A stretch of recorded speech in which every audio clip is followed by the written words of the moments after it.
Hi guys! Magandang buhay! For today's video, ito ang aking daily routine.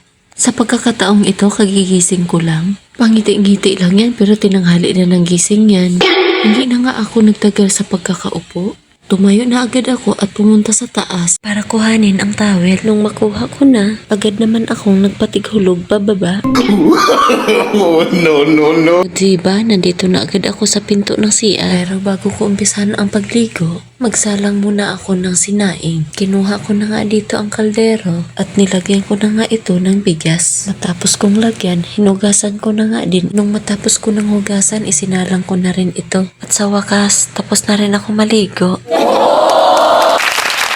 Pagkatapos kong magpa-beauty, bumaba na ako. Sa pagkakataong ito, gumawa naman ako ng salabat na may kalamansi para ipainom ko sa aking unika iha. Meron pa kasi siyang kunting ubo. Matapos kong mapakuluan yung salabat, nagpakulo naman ako ng tubig para sa kanyang gatas. At nung maisalang ko na, naglagay naman ako ng salabat sa tasang may kalamansi. Matapos kong maglagay, hinalo-halo ko na nga din ito para mag-mix ang kalamansi at ang salabat. Katapos kong hang ihalo, kumuha naman ako na isa pang baso at ang kanyang chocomilk powder. Hindi na nga ako nag-alinlangan pang maglagay ng chocomilk powder sa baso. Habang inaantay kong kumulo ang tubig, pinapainom ko naman sa aking unika iha ang ginawa kong salabat na may kalamansi. Pagkatapos ng ilang minuto kong pagpapainom, ay sa wakas naubos na din.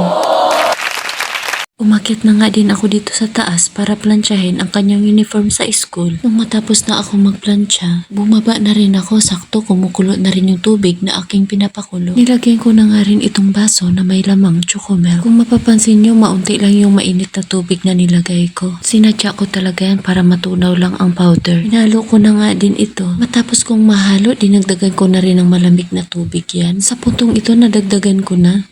At ibinigay ko na rin sa aking unika iha. Dahil nga tinanghali na ako ng gising, hindi na ako nakapunta sa palengke. Kaya no choice, kumuha na lang ako ng pansit canton at yun na lang ang aking niluto. Ito ang magiging ulam namin. San ka pa? May ulam ka na, may merienda ka pa.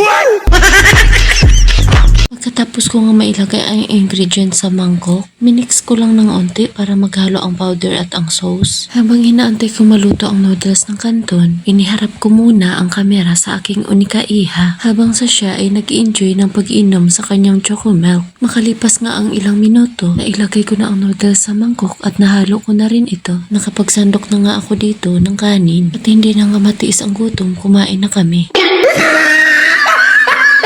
At syempre, hindi mawawala sa aking unika iha ang subuan.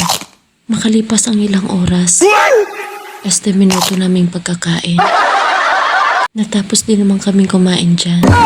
Kung napapansin nyo, naglagay na nga din ako ng tubig sa kanyang water bottle. Magbabaon po siya ng water sa kanyang school. Makalipas ang ilang minuto, tapos ko na siyang paliguan, nabihisan ko na rin siya at the same time. Sa puntong ito, sinusuotan ko naman ng medyas. At pagkatapos sinuklayan, kasama na rin ang pag-ipit sa kanyang buhok. Fast forward tayo.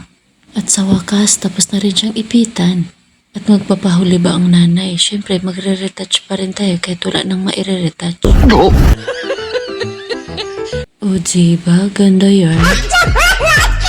Sa pagkakataong ito, maglalakad lang kami papuntang school kasi hindi naman kalayuan ang school sa aming bahay. At the same time, makapag-exercise na rin. Fast forward sa aming paglalakad.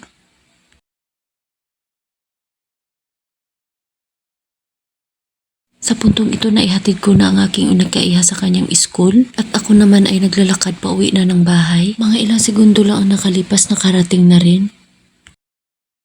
At sa puntong ito nakapasok na nga ng bahay. Agad nga akong nagligpit ng higaan at nung matapos ako magligpit ng higaan, iniligpit ko naman ang mga laruan ng aking unika iha na nagkalat. Hoy, buhay nanay. Pagod ng katawang lupa mo pero ang trabaho hindi na uubos. Sa puntong ito, nandito naman ako sa bandang sako. Oo, sako kasi yung lagay ng kanyang laruan. Pinagsisilid ko na at malapit ko na rin itong maitapon. After ko magligpit sa sala, kusina time naman, liligpitan ko lang ang aming pinagkainan kanina. Pero whoops, teka lang. Bago ko ituloy ang pagliligpit, tinanggal ko muna ang mga dry na nahugasan ko na kanina at natapos ko na tanggalin lahat. Inumpisahan ko na rin ang paghuhugas. Fast forward sa aking paghuhugas. Medyo mabilisan talaga ang kilos at mga ilang minuto na lang ay babalik uli ako sa school para sunduin ang aking unika-iha. Balik tayo dito sa aking paghugas, tapos ko na nga sabunin at kasalukuyang binabanlawan ko na nga ang mga ito. Kung mapapansin nyo, pinagtatanggal ko na ang mga kaldero para walang sagabal sa aking paglilinis ng kalan. At the same time ng wall, kaunting kuskus lang naman yan dahil araw-araw ko naman nililinis mga to. And finally, tapos na rin ako maglinis dito sa kusina.